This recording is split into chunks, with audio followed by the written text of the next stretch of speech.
India 24 news express Marathi, आपली बातमी, आपला विश्वास, आपला आवाज.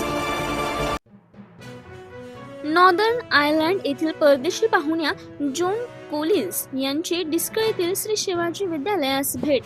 डिस्कळ येथील सुपुत्र श्री हर्षवर्धन विलास पवार हे नॉर्दर्न आयर्लंड येथे एका औषध निर्माण कंपनीमध्ये संशोधक म्हणून काम करत आहेत. गेल्या 8 ते 10 वर्षापासून ते इंग्लंड स्थित नॉर्दर्न आयर्लंड येथे राहत आहेत.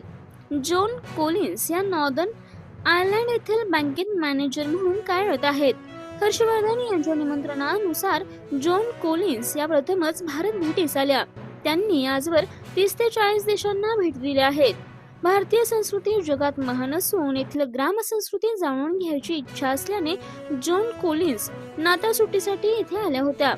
जागतिक वारसा लाभलेल्या राज्यातील निवडक पर्यटन स्थळांना त्यांनी भेटी दिल्या.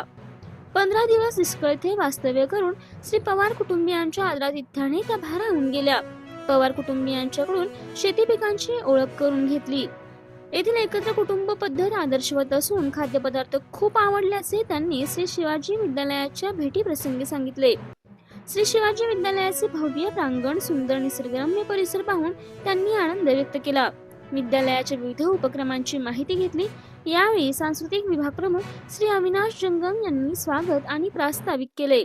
उपशिक्षिका संगीता कर्णे यांनी जॉन कोलिन्स यांचे गुलाब पुष्प देऊन स्वागत केले. मुख्याध्यापक R.M. डांगे आणि ज्येष्ठ उपशिक्षक सुनील वायदंडे यांनी हर्षवर्धन पवार आणि विलास पवार सर यांचे स्वागत केले. यावेळी हर्षवर्धन पवार आणि जॉन कोलिन्स यांनी आपल्या भाषणामध्ये विद्यार्थ्यांना प्रेरक मार्गदर्शन केले. यशस्वीतेसाठी सातत्यपूर्ण प्रयत्न, जिद्द, चिकाटी आवश्यक असून आई वडिलांची सेवा करणे हा खरा परमार्थ असल्याचे हर्षवर्धन यांनी यावेळी सांगितले. जॉन यांनी आपल्या भाषणात विद्यार्थ्यांना आशावादी दृष्टिकोन ठेवून स्वकर्तृत्वावर मार्गक्रम करण्याचे आवाहन केले.